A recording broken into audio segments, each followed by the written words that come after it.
રાજ્યભરમાં અંગ દજાડતી ગરમીનો પ્રકોપ યથાવત. મતદાનના દિવસે અમદાવાદમાં ગરમીનો પારો પહોંચી શકે 43 ડિગ્રી. 3 દિવસ બાદ 3 જિલ્લામાં હીટવેવની આગાહી.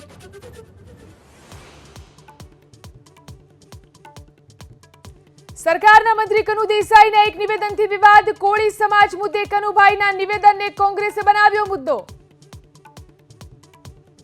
ઢોળિયા કુટાય, ઢોળિયા એટલે થોડી થોડી કુટાય ને ઢોળિયા ચૂંટાય.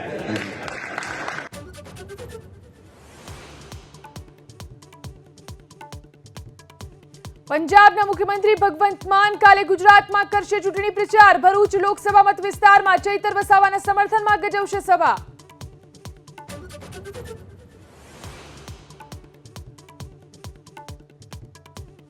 પશ્ચિમ બંગાળમાં ચૂંટણી પ્રચાર સમયે મમતા સરકાર પર વરસ્યા પ્રધાનમંત્રી મોદી. હિન્દુઓ સાથે ભેદભાવનો ટીએમસી પર પીએમ મોદીએ લગાવ્યો આરોપ.